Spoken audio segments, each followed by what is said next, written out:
بیوی اور girl friend boy friend میں فرق ہی ختم کر دیا۔ جہلم والی سرکار بھی بڑی فلم ہے۔ جہلم والی سرکار کا بھی ایک نیا انٹرویو آیا ہے، اس میں جہلم والی سرکار سے کسی نے پوچھا، یہ میں نے اب نام رکھا جہلم کیونکہ ایک تو شف والی سرکار کا تو بیڑا غرق کیا نا اس نے، اقرار الحسن نے، تو جہلم والی سرکار سے کسی نے پوچھا بھی ایک چینل پہ کہ اگر شوہر بیوی سے یعنی بیوی ہم بستری نہ کرنے دے، شوہر اس پہ زبردستی کر سکتا ہے؟ جہلم والی سرکار نے کہا نہیں کر سکتا۔ پہلے تو ترغیب دی خواتین کو چاہیے ایکچولی یوں نہ کریں، ایسا نہ کریں، یوں نہ ایکچولی، لیکن گھمانے کی کوشش کی، لیکن اس وہ اینکر بڑا ہوشیار تھا، اس نے کہا یعنی اس کا مقصد ہے یس اور نو میں، تو جواب یہ تھا کہ نو، حالانکہ یہ جواب غلط ہے، سمجھو، کیونکہ گرل فرینڈ اور بیوی میں بولو یہی فرق ہے، یہ اسلام نہیں ہے بھائی، یا تو آپ سیکولر قوتوں کو خوش کر رہے ہو۔ اور پوچھنے والے نے پوچھا جنسی طور پر ہراساں کرنا بیوی کو، یہ لفظ ہی غلط ہے، جنسی طور پر ہراساں کرنا۔ دیکھو اللہ تعالیٰ نے عورت کو کتنے حق دیے ہیں، مینسز ہے نا وہ معذور ہے اس وقت،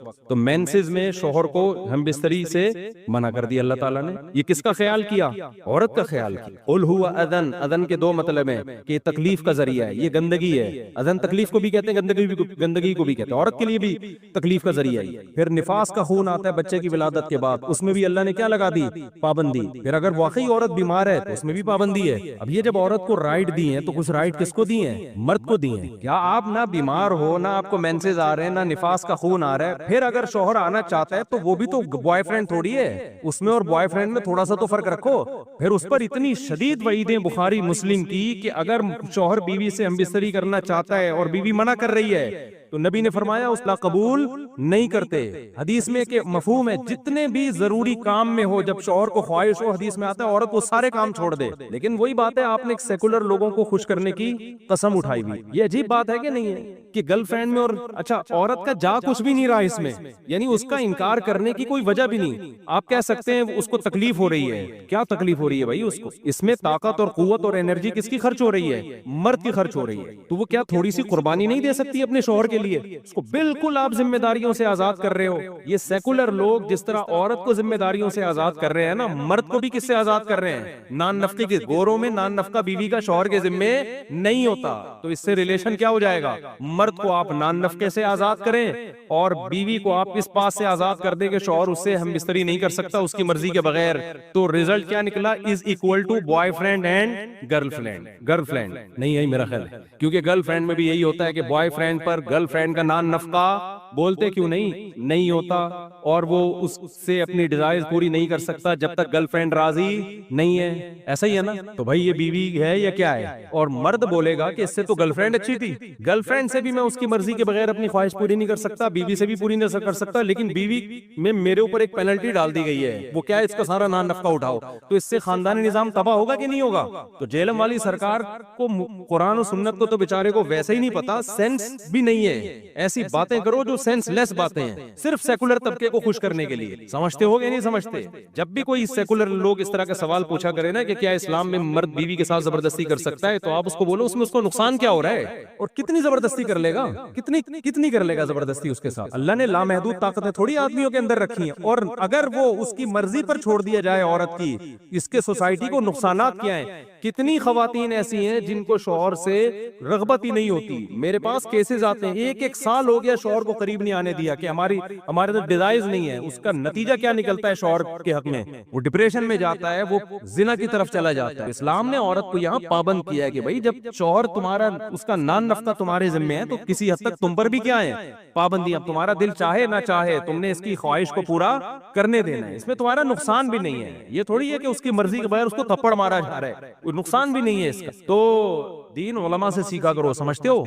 سورہ مؤکدہ پڑھ رہے ہیں یا فرض نماز پڑھ رہے ہیں یا وطر پڑھ رہے ہیں، جیسے ظہر سے پہلے کی 4 سنتیں ہیں یا فرض نماز ہے یا وطر، ان کے پہلے قعدے میں اتحیات کے بعد اٹھنا لازم ہے۔ اگر آپ نہیں اٹھیں گے، درود شریف پڑھیں گے یا آگے دعا پڑھیں گے تو یہ جائز نہیں ہے۔ باقی کتنا درود شریف غلطی سے پڑھ لیا تو سدہ صاحب کرنا پڑے گا، تھوڑا سا پڑھنے سے نہیں۔ تو اس میں بہت سی کتابوں میں لکھا ہے اللہم صلی علی محمد، تو وہ ٹھیک نہیں ہے، ایھا النبی کی ہاں تک۔ وجہ اس کی ہے کہ اس بارے میں ہمیں قرآن و سنت سے واضح طور پر کچھ بھی نہیں ملتی کہ کتنی تاخیر سے سجدہ سہو واجب. اتنا تو ہے کہ اتحیات سے آپ کھڑے ہو جائیں, کیونکہ نبی صلی اللہ علیہ وسلم پہلے قعدے میں اتحیات کے بعد کھڑے ہو جایا کرتے. تو اس سے پتہ چلتا ہے آگے درود پڑھنا جائز نہیں ہے, تاخیر جائز نہیں ہے قیام میں. لیکن اب ہمیں قرآن و سنت میں واضح طور پہ نہیں ملتا کہ کتنی تاخیر. تو فاتقوا اللہ ما استطعتم, قرآن کہتا ہے جتنی اللہ سے استطاعت ہے ڈرنے کی ڈرو. تو مجتہدین نے پھر اجتہاد کی. اب ظاہر ہے تاخیر, میں اس لیے اتنی ڈیٹیل بتا رہا ہوں کہ لوگ فوراً کہتے ہیں کون سی حدیث میں ہے کہ جی یہاں تک پڑھنے سے واجب ہوتا ہے. تو آپ بتا دیں پھر کہاں تک پڑھنے سے واجب ہوتا ہے, اس پہ آپ حدیث پیش کر دیں. تو جب قرآن و سنت میں واضح نہیں ہوتی تو پھر اجتہاد کیا جاتا ہے نا. تو اجتہاد بھی یہ بات ہے کہ فقہا نے اس کو اجتہاد کیا ہے کہ نماز ہے تو نماز کے ایک رکن کے بقدر اگر تاخیر ہو جائے, کیونکہ یہ تاخیر نماز میں تاخیر سمجھی جاتی ہے, ایک ایسا رکن جس میں پراپر رکن ادا ہو سکتا ہے. تو پراپر رکن کم سے کم 3 تسبیحات سے ادا ہوتا ہے پراپر, جیسے 3 دفعہ کم از کم آپ سبحان ربی العظیم پڑھیں گے رکوع میں, کم سے کم 3 دفعہ جو سنت کا ادنا درجہ ہے. تو اس لیے حضرات نے کہا, فقہا نے لکھا کہ کم سے کم 3 دفعہ کی تسبیحات کے بقدر اگر تاخیر ہو جائے تو سجدہ سہو واجب ہوگا. یعنی ایک رکن ایک حیثیت ہوتی ہے اس. اب اس سے بہت سے لوگ یہ سمجھے کہ 3 دفعہ تسبیح کا مطلب 3 دفعہ سبحان اللہ, حالانکہ اس میں تسبیح سے مراد نماز کی تسبیح مراد. تو بعض حضرات اس طرف گئے جتنی دیر میں 3 دفعہ سبحان اللہ آپ کہہ سکتے, لیکن صحیح بات یہ کہ جتنی دیر میں سبحان ربی العظیم یا سبحان ربی الاعلی کہہ سکتے. تو وہ جو حروف بنتے ہیں ایھا النبیو کی ہاں تک بنتے ہیں. اصل تو یہ کہ اتنی تاخیر ہو جائے تو حضرات فقہا نے آسانی کے لیے کہ بھئی 3 دفعہ تسبیح جو ہے نا وہ ایھا النبیو کی ہاں تک پوری ہو جاتی. تو اس لیے وہاں تک اگر کوئی تاخیر کر لے تو سجدہ سہو واجب, اور وہاں تک تاخیر نہ کرے اس سے کم پڑے تو سجدہ سہو واجب.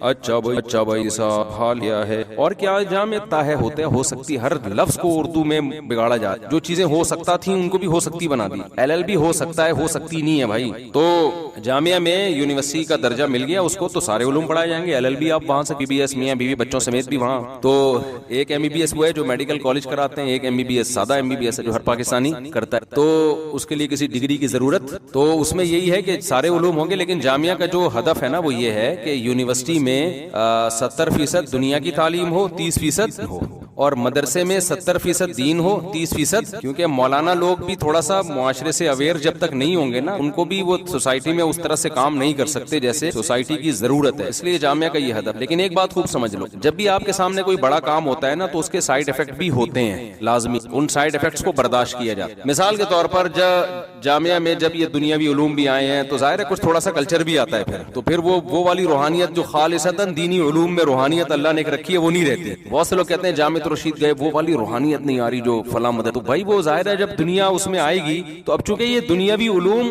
پہلے زمانے میں ہمارے مدرسوں میں ہوتے تھے لیکن وہ مسلمان سائنسدانوں کے علوم تھے, تو کلچر بھی مسلمان سائنسدانوں کا, تو وہ پہلے سے ہی اسلامی کلچر تھا. اب جب آپ دنیاوی علوم پڑھتے ہیں نا گورے کے, تو کچھ نہ کچھ ٹچ گورے کا اس میں نہ چاہتے ہوئے بھی آتا ہے. اب بڑے مفاد کو سامنے رکھا جائے نا تو یہ چھوٹے موٹے سائیڈ افیکٹ برداشت کرنے پڑتے ہیں. جنہوں نے بھی کووڈ کی ویکسین لگائی 2 دن تک ان کی طبیعت خراب رہی ہے. اب وہ کہتے تھے ڈاکٹر کے پاس جا کے ہمیں تو فیور ہو گیا, ہمیں تو بخار ہو گیا, ہمیں تو یہ ہو گیا. انہوں نے کہا بھائی یہ چھوٹا موٹا ہے, ٹھیک ہو جائے گا, لیکن جو نہیں لگاتے نا تو پھر جو ہونا تھا اس میں ریورس ہونے کے چانس, پھر وہ قبر تک بھی پہنچا سکتا تھا. ہمارے بھی بہت سارے جاننے والوں کو لگا جب ویکسین لگی نا تو 3 دن تک وہ اٹھے ہی نہیں. تو اچھا ان میں ایسا بھی ہے کہ کچھ لوگوں کو ویسے ہی مرنا تھا, تو ویکسین تو سب کے لگی تھی, وہ مر گئے. تو پھر ہمارے یہاں فوراً یوٹیوب پہ دیکھو اس کے ٹیکا ٹھوکا, وہ مر گیا. ٹیکا پہ اتنے کروڑوں کی آبادی میں تو ویسے ہی کچھ لوگوں نے مرنا تھا, تو ٹیکا تو ویسے ہی ٹھک گیا ان کے, وہ ٹیکے سے نہیں مرے, وہ ویسے ہی